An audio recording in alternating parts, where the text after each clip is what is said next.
Welcome back नाजरीन। हम बात कर रहे थे लाहौर हाई कोर्ट के बाहर खुदकुश बम धमाके के बाद पैदा होने वाली सूरत हाल पर। मुख्तलिफ रहनुमाओं की तरफ से इस वक्त ये मुतालबा सामने आ रहा है कि मौजूदा सूरत हाल में कौमी हुकूमत तश्कील दी जानी चाहिए। लेकिन हम पूछेंगे अल्ताफ़ कुरैशी साहब से। कुरैशी साहब, क्या हमारी सियासी जमातें किसी एक कौमी हुकूमत के हवाले से मुत्तफ़िक़ हो सकती हैं कि यह पॉसिबल है?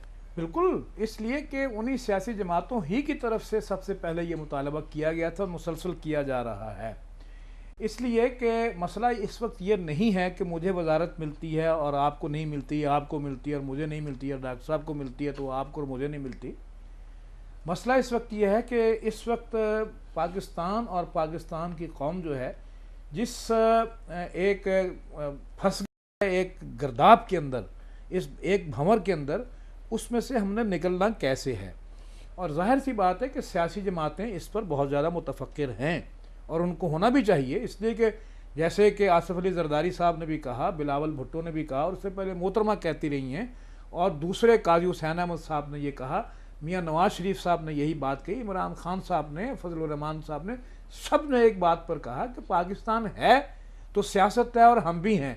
अगर खुदा ना करे, खुदा ना करे, खुदा ना करे, ये रियासत ही नहीं रहती तो फिर भाई हम कहाँ हैं। कुरैशी साहब, बयानात अपनी जगह, लेकिन नहीं, क्या सीरियसली हमारे सियासी रहनुमा मुत्तफ़िक़ हो हाँ सकते हैं? बिल्कुल, क्यों नहीं होंगे। इसलिए कि इससे पहले भी मुत्तफिक बहुत सारी बातों पर होते रहे हैं और ये कोई इतना बड़ा मसला नहीं है।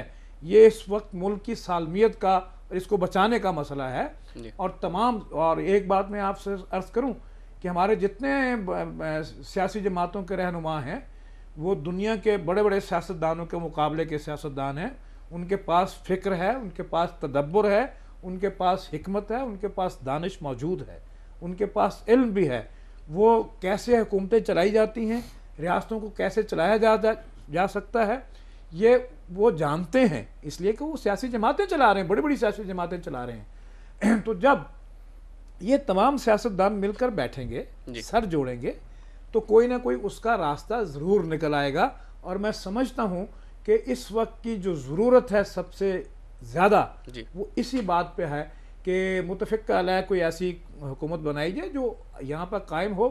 फिर वो एक इलेक्शन गैर जानबदार और आज़ाद इलेक्शन कमीशन बनाए और वो गैर जानबदार और आज़ाद इलेक्शन कमीशन जो है वो बिल्कुल गैर जानबदाराना इंतखाबात कराए, आज़ादाना और शफाफ इंतखाबात कराए, ताकि उसके बाद जिस भी पार्टी को लोग अक्सरियत में लाना चाहते हैं वो पार्टी वोट ले और सामने यार हुकूमत में आके बैठे और अपना काम शुरू करे। जी डॉक्टर साहब, एक और सवाल जो यहाँ पे पैदा होता है, यहाँ मैं एक बात उसका जवाब भी दीजिएगा, एक सवाल भी सुन लें वो भी उसका। एक और सवाल जो यहाँ पैदा होता है कि अगर कौमी हुकूमत तश्कील दी जाती है तो उसके बाद इंतखाबात का क्या बनेगा, और अगर इंतखाबात 18 फरवरी से आगे जाते हैं तो उसके बाद फिर एक बहुत बड़ा सवालिया निशान है। जी, बहुत पर्टिनेंट सवाल है आपका। आप ये देखिए कि कौमी हुकूमत में जो सबसे बड़ी उसकी क्वालिटी होती है वो ये होती है कि जब कौमी हुकूमत बनती है, आपने फ़र्क पूछा ना इंटरिम गवर्नमेंट का, किसी भी केयर टेकर का और कौमी हुकूमत का। कौमी हुकूमत में अपोजिशन नहीं होती। इंटरिम गवर्नमेंट में भी अपोजिशन होती है, नॉर्मल जब गवर्नमेंट का स्ट्रक्चर होता है उसमें भी अपोजिशन होती है। कौमी हुकूमत में चूँकि तमाम जो स्टेक होल्डर्स हैं, चाहे वो अपोजिशन में उन्हें आना था या उन्होंने, वो इकट्ठे होते हैं। सही। जिन हालात से हम आज गुजर रहे हैं उनमें कौमी हुकूमत की इंपॉर्टेंस क्यों ज़्यादा है? क्योंकि एक तरफ तो हम अंडर अटैक हैं, दूसरी तरफ जो तनकीद का एक सिलसिला है हुकूमत की तरफ से अपोजिशन जमातों पे और अपोजिशन जमातों की तरफ से हुकूमत पे, उसकी वजह से इश्यूज़ मज़ीद कन्फ्यूज्ड और पेचीदा हो जाते हैं। जब वो ख़ुद एक कौमी धारे में होंगी, ख़ुद वो डिसीजन मेकिंग प्रोसेस का पार्ट होंगी, तो वो ज़रूर उस ज़िम्मेदारी का भी एहसास करेंगी, मामलात को ज़्यादा संजीदगी और ऑब्जेक्टिवली भी अटैम्प्ट किया जाएगा, और फिर उससे ये तवक्को की जाती है कि मामलात ज़्यादा संभल जाएंगे, क्योंकि महज तनकीद बराए तनकीद नहीं होगी और महज इशूज़ को उछालने का काम नहीं किया जाएगा। आपने बात की इलेक्शंस की, तो कौमी हुकूमत जब बनती है तो उसके कुछ टर्म्स ऑफ रेफरेंस होते हैं, कुछ ऐसे नुकात होते हैं जो उसकी ज़िम्मेदारी में दिए जाते हैं कि आपने इतने स्पेसिफाइड पीरियड में ये गोल्स ऑब्जेक्टिव करने के लिए आप बरसर इक़्तिदार आए हैं। और इसमें मेरा ख्याल है कि कुरैशी साहब भी एग्री करेंगे कि सबसे important term of reference is election itself. लेकिन अब अगर कौमी हुकूमत बनती है तो फिर उसके बाद यकीनन इसमें इत्तेफाक में भी कुछ टाइम लगेगा, उसके हुकूमत बनने में कुछ टाइम लगेगा, उसके बाद महज चंद दिन रह जाएंगे, तो क्या फिर मुमकिन होगा 18 फरवरी को इंतखाबात कराना? देखिए, बात यह है कि इसमें बहुत ज़्यादा देर नहीं लगेगी जी। सब पार्टीज़ के आपस में भी राब्ते होते हैं, हुकूमत के तरफ से भी बाज़ बैक डोर चैनल से, बाज़ अनकन्वेंशनल सोर्सेज से उनके राब्ते होते हैं, जिसमें सहाफ़ी हज़रात हैं, दूसरे लोग हैं। ये मामला बहुत जल्दी से हो सकते हैं क्योंकि सबको पता है कि वक्त है कि हाथ से निकला जा रहा है। इस पे आप आ जाएं, लेकिन इसमें सबसे इम्पॉर्टेंट चीज़ बिलाल साहब ये है कि एक हम ऑनेस्टी और सिंसेरिटी से इस मकसद को अचीव करने की कोशिश करें।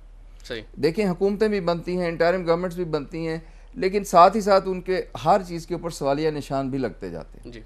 आप एक दफ़ा ये तय कर लीजिए कि जो कुछ हम करने जा रहे हैं, चाहे हम सियासी जमात हैं, चाहे हम हुकूमत हैं, चाहे हम इस्टेब्लिशमेंट है, हम पूरी सिंसेरिटी से ये काम करेंगे। आप बिलीव नहीं कर सकते कि कितनी तेज़ी से ये मामला दुरुस्त होंगे और कितनी जल्दी से जो हालात जो आपको आज इतने बिखरे हुए और पेचीदा नज़र आ रहे हैं वो सही होना शुरू हो जाएंगे और मामला सिमटना शुरू हो जाएंगे।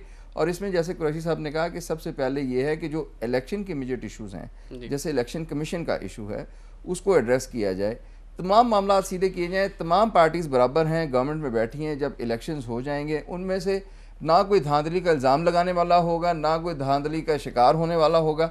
तमाम पार्टीज़ रिस्पॉन्सिबली वो कर दी जाएंगी। और बल्कि मैं तो ये समझता हूँ कि हुकूमत का इसमें फ़ायदा है कि वो लोग जो कल उस पर धांधली का इल्ज़ाम लगा सकते हैं, जब खुद अनान इक़्तिदार उनके पास होगी और पूरी पावर्स उनके पास होंगी और सबको नज़र आ रहा होगा कि शफाफियत नज़र भी आ रही है और प्रोसेस में भी मौजूद है, तो मेरा ख्याल है कि हमारे बहुत से मसाइल जो हैं वो एड्रेस हो जाएंगे और मामला तो ले देकर सिर्फ 28-30 दिन का ही है। इसी हवाले से मैं एक बात को आगे बढ़ाना चाह रहा हूँ। जैसे कल के प्रोग्राम भी मैंने अर्ज़ किया था, परसों के प्रोग्राम में भी अर्ज़ किया था कि देखिए, अगर 18 फरवरी को इंतखाबात होते हैं, इस वक्त सूरत हाल ये है कि APDM की सिवाय एक सियासी जमात के बाकी जितनी जमातें हैं उन्होंने बाइकआउट किया हुआ है इलेक्शंस का।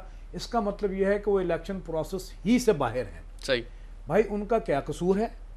कसूर सिर्फ ये है कि वो उनका मुतालबा सिर्फ एक है कि ये एक शख्स जो तमाम मामलात को अपने हाथ में रखे हुए है, या ये खदशात भी हैं कि इलेक्शन शफाफ नहीं होंगे, जाहिर सी बात है, उसके हवाले उसी शख्स के हवाले से है, तो इस शख्स को बीच में से हट जाना चाहिए।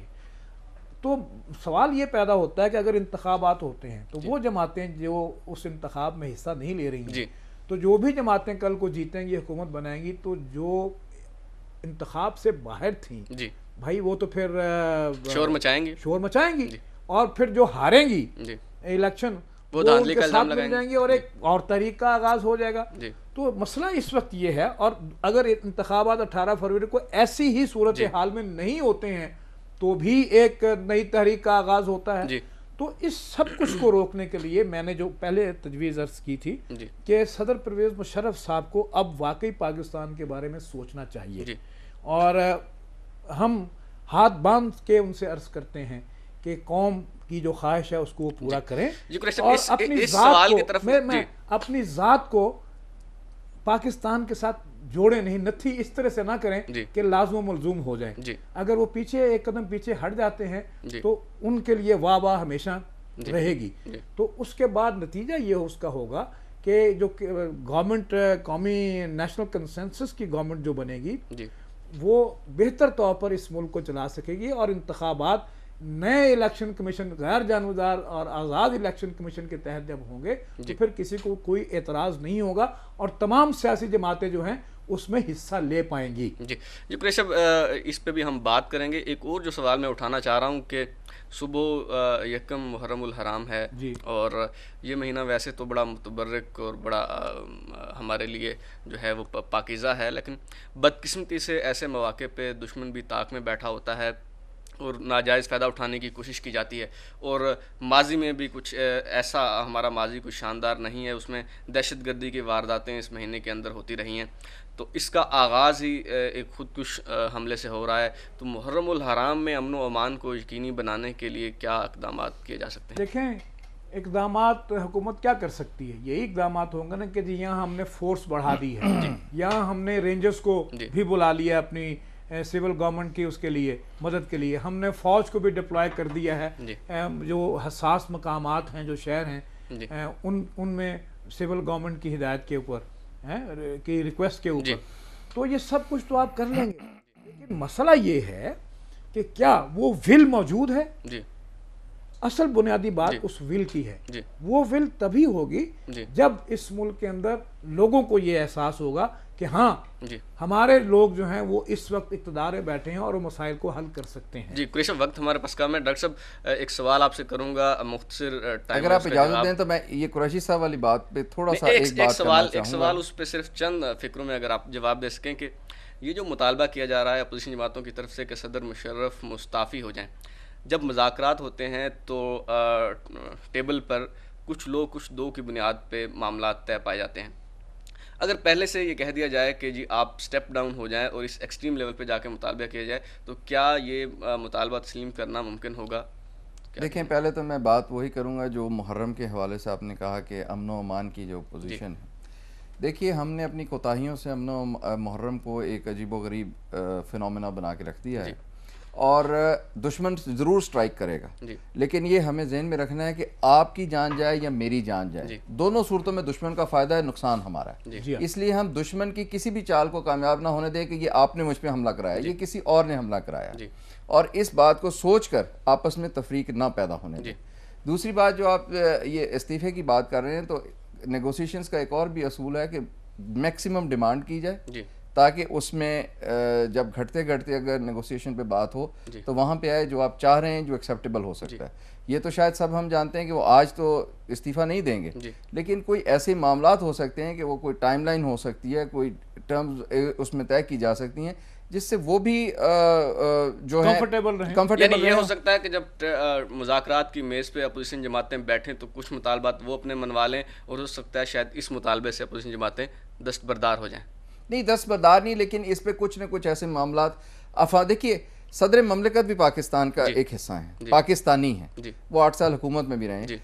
उनके साथ भी आप उनको भी अगर जब सारी कौम को इकट्ठा लेके चल रहे हैं तो उनको भी इकट्ठा लेके चलें और आपस में अफहाम व तफहीम से मामला तय करें। अगर वो 8 साल हुकूमत रह लें तो 6 महीने और भी रह जाएंगे तो कोई फ़र्क नहीं है। जी डॉक्टर साहब, हमारे प्रोग्राम का वक्त ख़त्म हो रहा है। नाजरीन, मामूल के हालात में तो लोग फ़ैसले कर ही लिया करते हैं, लेकिन अक्लमंद लोग वही होते हैं जो मुश्किल हालात में दुरुस्त फ़ैसले करते हैं। हमारे प्रोग्राम का वक्त ख़त्म हो रहा है। अपने मेज़बान मोहम्मद बिलाल गौरी को इजाज़त दीजिए। अल्लाह हाफ़िज़।